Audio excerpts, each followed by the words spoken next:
Hello everyone, good morning. আমি প্রিয়াঙ্কা। আমার আরও একটা নতুন ব্লগে তোমাদের সবাইকে ওয়েলকাম। আজকের দিনটা একটু অন্যরকম। আজকে যেমন দিনটা আনন্দের, তেমন কিন্তু অনেকখানি কষ্টেরও। কারণ আজকে আমার বোনের জীবনের এক নতুন অধ্যায় শুরু হতে চলেছে। ঠিক তেমনই আমাদের আলাদা হওয়ার দিনও চলে এসেছে। আমরা আলাদা হয়ে যাচ্ছি।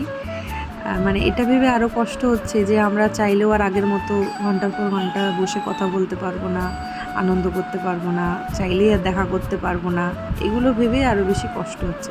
কিন্তু কিছু করার নেই, জীবনে এগোতে হলে একটু তো কষ্ট করতেই হবে, আর স্যাক্রিফাইসও করতে হবে।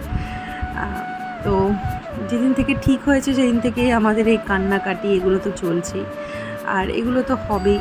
আর বোন থাকতে থাকতে মাঝে মাঝে কান্না করে ফেলছে, কিন্তু যদিও বুঝতে দিচ্ছে না, নিজেকে অনেকটা কন্ট্রোলও করে ফেলছে, কারণ ও জানে যে ও বেশি ভেঙে পড়লে আমরাও ভেঙে পড়ব।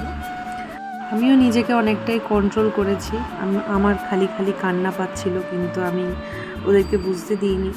যেদিন থেকে শুনেছি সেদিন থেকেই খালি কান্না পাচ্ছে, কিন্তু কিছু করার নেই। এই যে তারপর মাঝে আমরা এবার খেতে নেমেছিলাম, আমার বাবা মেয়েকে এই ব্যাগটা কিনে দিয়েছে। এটা অ্যাকচুয়ালি চকলেটের ব্যাগ, খুব কিউট দেখতে, তাই না বলো? আর এরকম আমি চকলেটের ব্যাগ আগে কখনো দেখিনি, তো খুব সুন্দর দেখতে। তো তারপরে এই যে আমরা পৌঁছে গেছি বোনের পিজিতে, কলেজের সামনেই পিজি। 15-20 মিনিট মতো লাগবে এখান থেকে কলেজ যেতে। তো যাই হোক, পিজিটা খুব খারাপ না, ভালোই। নতুন হয়েছে, রুমটা ছোট, একটা রুমে দুজন থাকবে, ওরই আরেকটা ফ্রেন্ড থাকবে। তো ভালো, পরিবেশটা ভালো। সেই ছোট্ট মেয়েটা কবে বলতে কবে এত বড় হয়ে গেল বুঝতেই পারলাম না। সেই ছোট্ট থেকে দেখছি, চোখের সামনে বড় হতে দেখেছি। আজও নিজের দায়িত্ব নিজেকেই সব কিছু করতে হবে। আর মেয়ে এখানে এসে একটা খেলার সাথী পেয়ে গেছে, তার সাথেই খেলে যাচ্ছে, দাদা দাদা করছে আর খেলছে। বিশ্বাস করো, ছোটোবেলায় বোনের সাথে যতটাই ঝগড়া মারপিট করেছি, বড় হয়ে কিন্তু আমাদের বন্ডিংটা ততটা বেশি স্ট্রং। এটা জোর গলায় বলতে পারি, এটা খুব কমজন ভাই বোনের মধ্যেই থাকে আমাদের মধ্যে বন্ডিং যতটা ভালো। আর যখন আমার বিয়ে হয়ে যায় অবশ্যই কষ্ট হয়েছিল, কিন্তু এখন যতটা কষ্ট হচ্ছে তখন কিন্তু অতটাও কষ্ট হয়নি।